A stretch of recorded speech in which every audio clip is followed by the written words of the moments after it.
Hi guys, welcome to Dayal academy. इस video में हम 5th सेमेस्टर में पढ़ाए जाने वाला skill enhancement course making the work place inclusive का last year question paper solve करने वाले हैं। इस सब्जेक्ट पर ऑलरेडी एक वीडियो बन चुकी है जिसमें हमने इंट्रोडक्शन समझा था कि इस सब्जेक्ट में आपको क्या पढ़ाया जाएगा।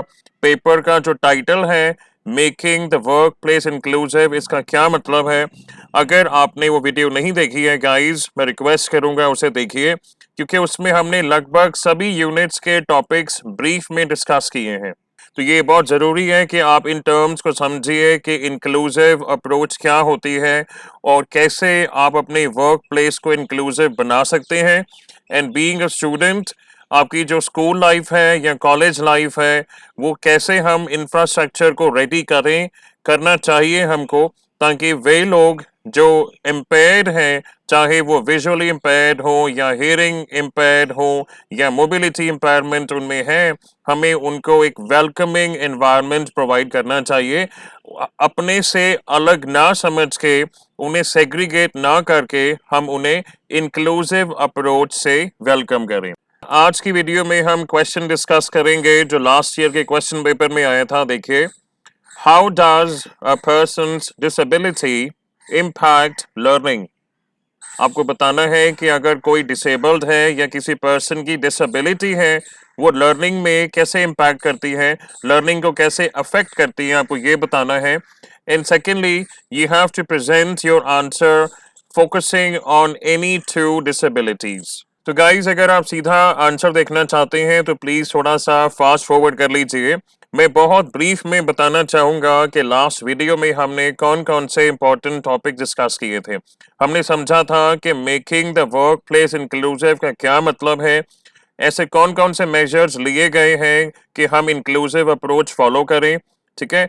सेकेंडली, हमने ये समझा कि डिसेबिलिटी को as a dimension of diversity समझना जरूरी क्यों है।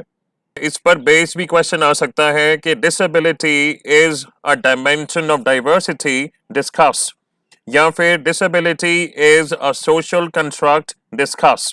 तो ये दोनों चीजें हमने लास्ट वीडियो में डिस्कस की थी। वापस क्वेश्चन पर आते हैं। हम डिसेबिलिटी को डिफाइन करेंगे कि अगर किसी पर्सन में कोई इम्पेयरमेंट है, अब वो मेंटल हो सकती है, फिजिकल हो सकती है, ठीक है, अगर इसकी वजह से अगर वो कोई काम ऐसा फंक्शन नहीं कर पाते हैं जो बाकी लोग कर पाते हैं, तब हम बोल सकते हैं कि दिस इज डिसेबिलिटी। लेकिन आपने जैसे ऑब्जर्व किया होगा गाइस, ऐसे लोगों को जैसे हम एड्रेस करते आ रहे हैं, आप वर्ड सोचिए। पहले हम बोलते रहते थे हैंडीकैप्ड, फिर हम बोलते थे विकलांग, फिर हम बोलते थे फिजिकली चैलेंज्ड। अब जो वर्ड यूज होता है दैट इज दिव्यांग, दिव्यांगजन। वापस हम क्वेश्चन पे आते हैं। मैं धीरे धीरे आपको वो सारी चीजें बताना चाह रहा हूँ कि disability as a social construct कैसे है। तो आगे आप लिखिए, when an individual has an impairment of a body part as a result of which disability occurs, one is unable to function or complete any task associated to the impaired body part or organ. अगर body के किसी part में impairment है जिसकी वजह से disability होती है, तो वो नॉर्मल फंक्शंस अगर नहीं कर पाते हैं, that is when disability is said to be occurring. अब क्वेश्चन में पूछा गया है कि किसी की डिसेबिलिटी लर्निंग प्रोसेस को कैसे इम्पैक्ट करती है, कैसे अफेक्ट करती है। इसका आंसर हम यहां से शुरू करेंगे। देखिए, the intensity of the impact depends on the type of disability. पहली चीज हमने ये बोली है कि कितना ज्यादा इम्पैक्ट होता है, दैट डिपेंड्स ऑन के डिसेबिलिटी का इंटेंसिटी कितनी है, पहली चीज। सेकेंडली, डिसेबिलिटी या इम्पेयरमेंट जो है वो किस नेचर की है, फिजियोलॉजिकल है या न्यूरोलॉजिकल है। क्योंकि पर्सन्स विद डिसेबिलिटी, जिन्हें हम आजकल दिव्यांग कह के एड्रेस करते हैं, हम उन्हें हैंडीकैप्ड या विकलांग या पर्सन्स विद स्पेशल नीड्स तो कह सकते हैं, बट फिजिकली चैलेंज ऐसे वर्ड्स हम आजकल यूज नहीं करते हैं। नेक्स्ट चीज गाइस, इसमें हम ये लिख सकते हैं कि उनकी एम्पायरमेंट की वजह से जो डिसेबिलिटी है वो तो है, लेकिन उसके साथ ही में जो हमारा एटीट्यूड है, और सेकेंडली इंफ्रास्ट्रक्चर की कमी होना या इंफ्रास्ट्रक्चर रिलेटेड बैरियर्स, ये उसमें ऐड ऑन कर देते हैं, लर्निंग प्रोसेस को और ज़्यादा चैलेंजिंग बना देते हैं। फॉर एग्जाम्पल, आप मुझे बताइए, आपने ऐसे कितने बच्चे देखे हैं जो व्हील चेयर बाउंड हैं, या उन्हें किसी भी प्रकार की इम्पेयरमेंट है, बेशक विजुअली इम्पेयर्ड है या हियरिंग इम्पेयर्ड है ना, या ऑटिज्म है। आपने कितने ऐसे बच्चे देखे हैं जो आप ही के साथ आप ही के स्कूल में या कॉलेज में पढ़ते हैं? तो अब क्वेश्चन में बोला गया था कि किसी दो डिसेबिलिटीज का एग्जाम्पल लेके आप बताइए कि किसी की डिसेबिलिटी उनके लर्निंग प्रोसेस को कैसे इम्पैक्ट करती है। तो autism is a type of neurological disability. इसको आप ऑटिज्म बोलिए या ऑटिज्म स्पेक्ट्रम डिसऑर्डर बोलिए। ये एक तरीके का न्यूरो डेवलपमेंटल डिसऑर्डर है। इससे क्या होता है कि पर्सन की एबिलिटी टू कम्युनिकेट अफेक्ट होती है, जिससे वो समझ नहीं पाते हैं कि और लोग क्या सोचते हैं, क्या फील करते हैं, और उनके जो कम्युनिकेशन इश्यूज होते हैं, ठीक है, और लर्निंग प्रोसेस जैसे जैसे अफेक्ट होता है, इस बारे में हम बात करने वाले हैं। तो बाय द वे गाइस, आपने ऐसी बहुत सी Bollywood films, even Hollywood films भी देखी होंगी जिसमें ऑटिज्म है किसी मेन कैरेक्टर को, नॉट जस्ट तारे जमीन पर। इसके अलावा अगर आप कोई मूवी जानते हैं जिसमें ऑटिज्म को प्रेजेंट किया गया है, समबडी हैविंग ऑटिज्म, आप कमेंट सेक्शन में लिख के बताइए। तो इम्पैक्ट कैसे होता है, देखिए, people with autism are unable to express themselves whether through words, gestures और फेशियल एक्सप्रेशंस। तो अगर कभी कभी वो अपने आप को ठीक से एक्सप्रेस नहीं कर पाते हैं, तो जो ट्रेनर है या टीचर है, उन्हें कैसे पता लगेगा कि जिस स्टूडेंट को ऑटिज्म है उन्हें सही से समझ में आया है या नहीं आया है। हम यहाँ पे ये अज्यूम करके चल रहे हैं कि हमने इंक्लूसिव अप्रोच ऑलरेडी अपना ली है और टीचर को ट्रेनिंग है, जिस स्टूडेंट को ऑटिज्म है उसे कैसे डील करना है, कैसे पढ़ाना है, कैसे कौन कौन से एक्स्ट्रा एफर्ट्स लेने हैं ताकि ऐसे स्टूडेंट को भी एजुकेशन इम्पार्ट की जाए। तो ये पहली चीज़ है कि जब वो अपने आप को एक्सप्रेस करने में उन्हें दिक्कत होती है, तो टीचर को कैसे पता लगेगा, unless the teacher has undergone special training to be able to teach such students effectively. Second देखिए, repetition of words, phrases or actions that others find mundane is another symptom of autism। यानी ऐसी चीज़ें, ऐसे words, phrases और actions, ऐसी चीज़ें बोलना या करना या एक्सप्रेशन करना जो बाकी लोग उसमें इंटरेस्टेड नहीं होते हैं, और उनको दोहराना यानी बार बार करना। तो जब एक टीचर पढ़ा रही है बच्चों को, मान लीजिए उनमें से कुछ बच्चों को ऑटिज्म है, तो ये हमेशा एक चैलेंज रहता है, क्योंकि उनकी ग्रास्पिंग पावर और लर्निंग पेस जो है बाकी स्टूडेंट से स्लो हो सकती है। तो या तो आप उन्हें सेग्रीगेट कर रहे हैं, अगर एक सेग्रीगेटेड एनवायरनमेंट में पढ़ा रहे हैं तब भी उनके लर्निंग प्रोसेस में चैलेंज है। अगर उन्हें आप इंक्लूसिव अप्रोच के साथ पढ़ा रहे हैं, बाकी स्टूडेंट्स के साथ मेन स्ट्रीम स्कूल्स में पढ़ा रहे हैं, तब भी चैलेंज है, क्योंकि कहीं ना कहीं उनके लर्निंग प्रोसेस जो है वो अफेक्ट होता है। नेक्स्ट पॉइंट देखिए, persons with autism sometimes have trouble keeping up with routine and often have a small range of interests or intense involvement in a single subject। Keeping up a routine का मतलब ये है guys, जो routine बाकी के students follow करते हैं, जिस पेस या जिस स्पीड पर करते हैं, उनके मुकाबले जिन स्टूडेंट्स को ऑटिज्म होती है उनका रूटीन को फॉलो करना थोड़ा सा मुश्किल हो जाता है, और कभी कभी उनके जो इंटरेस्ट हैं वो लिमिटेड होते हैं, और किसी किसी सब्जेक्ट में बहुत ज़्यादा इंटेंस उनकी इन्वॉल्वमेंट होती है, और जब वो बोलते हैं कई बार, then it comes out as a robotic और फ्लैट टोन। तो ये कैसे लर्निंग को इम्पैक्ट करता है, इसे आप बताइए। तो ऐसा देखा जाता है कि such children are prone to bullying, name calling, harassment by insensitive students। इसीलिए ऐसे बच्चों के पेरेंट्स ज़्यादातर हेजिटेट करते हैं इन्हें भेजने के लिए, पढ़ने के लिए, जहां पर मेन स्ट्रीम स्कूल्स में सभी बच्चों के साथ इन्हें पढ़ाया जाता है। नेक्स्ट पॉइंट देखिए, persons with autism often make little or inconsistent eye contact, fail to or are slow to respond to someone calling their name. ऐसे लोग जिन्हें ऑटिज्म होती है ज़्यादातर वो आई कांटेक्ट मेंटेन नहीं करते हैं, और जब कोई उन्हें बुलाता है तो उनका रिस्पॉन्स थोड़ा स्लो हो सकता है, ठीक है, और उनके जो वर्बल अटेम्प्ट्स हैं वो रेपिटेटिव होते हैं टू गेन अटेंशन।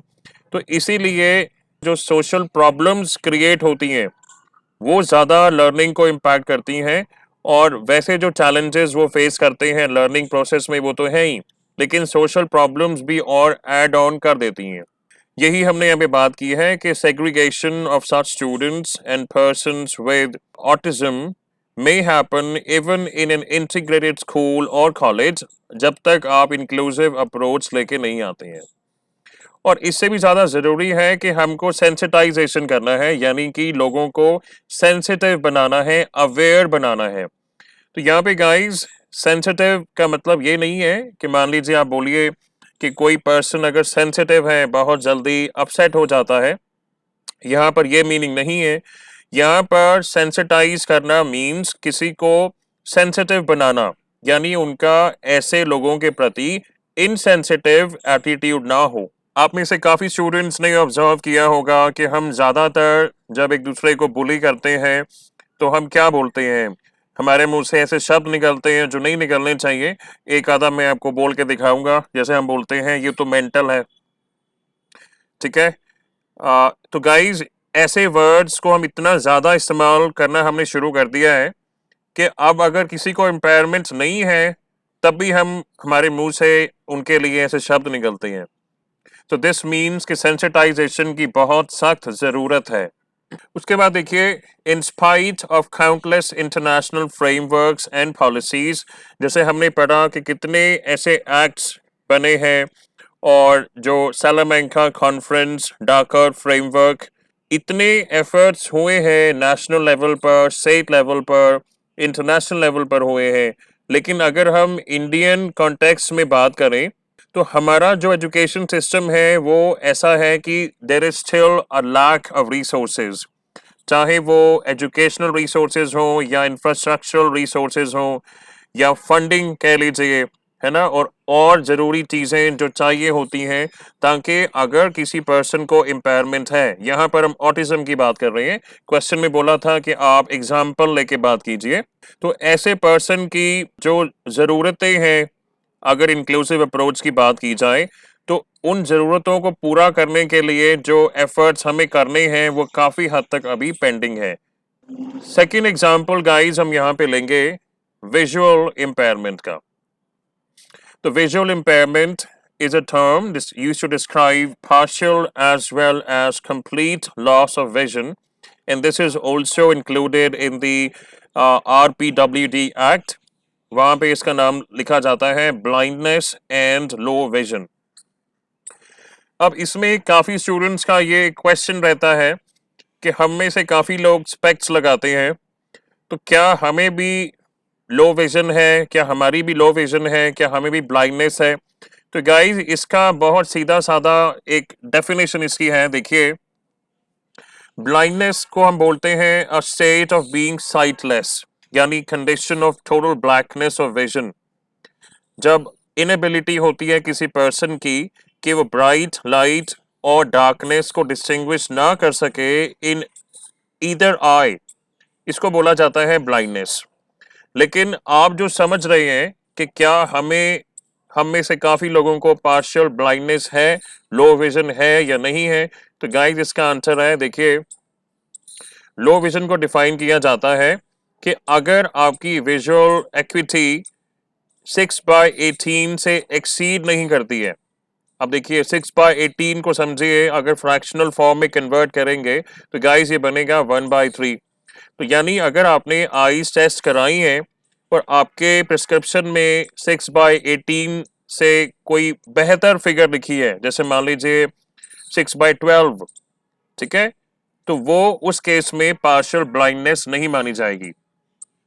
तो 6/18 से ज़्यादा नहीं होनी चाहिए और less than 3/60, so that means 6/18 से लेके 3/60 इसके बीच में अगर लाई करता है तब हम कह सकते हैं कि उस पर्सन को पार्शियल ब्लाइंडनेस है। अगर स्नेलर की टर्म्स में कंपेयर करें तो हम कह सकते हैं रेंजिंग बिटवीन 20/60 टू 10/200। तो पार्शियल ब्लाइंडनेस का गाइस या ब्लाइंडनेस का इम्पैक्ट कैसे होता है लर्निंग पर, आप इसे समझिए। अब स्कूल लेवल पर अगर इनफ प्रोविजंस ना हो ब्रेल सिखाने के लिए उन सभी स्टूडेंट्स को जिनमें विजुअल इम्पेयरमेंट है, या अगर ब्रेल टीचर्स की शॉर्टेज हो, देन ऑब्वियसली ये एक लर्निंग प्रोसेस में बहुत बड़ी बाधा क्रिएट होगी। क्योंकि अगर स्टार्टिंग लेवल से ब्रेल टीचर्स और ट्रेनिंग और ऐसी चीज़ों की उपलब्धि नहीं होती है, then we are depriving those students of elementary and primary education. क्योंकि जब तक गाइस प्राइमरी एजुकेशन ठीक से इम्पार्ट नहीं होगी, that is a base for secondary and higher education, तो ऐसी पूरी संभावना है कि आगे जाके उन्हें पढ़ाई में दिक्कत हो सकती है। और ये थ्रू आउट कैरी ऑन करता है कि आगे भी किसी भी लेवल पर जब लर्निंग प्रोसेस टेक्स प्लेस, तो जो रिसोर्सेज उन्हें चाहिए विजुअली इम्पेयर्ड स्टूडेंट्स को वो होने चाहिए। Second is lack of audio equipments causes hindrance to learning. अब जो स्टूडेंट्स देख नहीं पाता है उनके लिए अगर ऑडियो इक्विपमेंट्स ऐसे हों कि उन्हें ठीक से सुनाई दे, या जो भी ऑडियो इक्विपमेंट्स में आप माइक लगा लीजिए, स्पीकर्स लगा लीजिए, या ऐसी चीज़ें जो बुक्स में लिखी हैं और उन्हें आप ऑडियो बुक्स की फॉर्म में अगर अवेलेबल कराते हैं, तो ये अगर सब चीज़ें होती हैं तभी बात बन पाएगी। Otherwise lack of such things can cause an impact on their learning. इसी का एग्जाम्पल हमने लिखा है, audio books, audio clips can be recorded or made to make the learning process easier for such students. उसके बाद हम technology की बात करते हैं कि due to lack of use of updated technology it may be possible कि कुछ चीज़ें ऐसी हैं जो पिक्चर्स और ग्राफ से ज़्यादा अच्छे से समझाई जा सकती हैं। ऐसे स्टूडेंट्स को आप कैसे समझाएंगे? अगर आप न्यू टेक्नोलॉजी का इस्तेमाल करेंगे तभी, अगर वो टेक्नोलॉजी नहीं है तो that can create an impact on their learning. उसके बाद अगर क्लासेस की बात करें गाइज, तो ओवरऑल गाइज हमने इस क्वेश्चन में ये समझा है कि किसी पर्सन की डिसेबिलिटी उनके लर्निंग प्रोसेस में कैसे बाधा यानी बैरियर क्रिएट करती है और लर्निंग प्रोसेस को इम्पैक्ट करती है, उसके दो एग्जाम्पल देते हुए हमें ये जस्टिफाई करना था, एक्सप्लेन करना था। आप चाहें किसी और डिसेबिलिटी का एग्जाम्पल ले सकते हैं। यहाँ पर हमने एग्जाम्पल लिया ऑटिज्म का, तो ऑब्वियसली आप समझेंगे कि ऑटिज्म जिनको है उनके क्या सिम्टम्स होते हैं, क्या चैलेंजेस वो लोग फेस करते हैं, और कैसे वो चैलेंजेस लर्निंग प्रोसेस में हिंड्रेंसेस क्रिएट करते हैं, चैलेंजेस क्रिएट करते हैं, ये आपको बताना था। And second example we have taken is visual impairment. तो विजुअली इम्पेयर्ड स्टूडेंट्स के लिए जो रिसोर्सेज होने चाहिए, एग्जिस्ट करने चाहिए, अगर वो प्रेजेंट नहीं है तो that is going to impact their learning. And secondly, जो मैं हमेशा से बोलता आ रहा हूँ, हमारा जो सोशल कंस्ट्रक्ट है या हमारा जो एटीट्यूड है, माइंडसेट है टुवर्ड्स सच स्टूडेंट्स या सच पीपल, और जो इंफ्रास्ट्रक्चर का लैक रहता है हमेशा, और इंक्लूसिव अप्रोच की जो कमी रहती है, वो भी फर्दर लर्निंग को इम्पैक्ट करती है। तो guys, that is it for this video. Next video में हम एक और क्वेश्चन लेंगे लास्ट ईयर क्वेश्चन पेपर का, हम उसे सॉल्व करेंगे। So if you like the video, please subscribe to our channel and thank you for watching.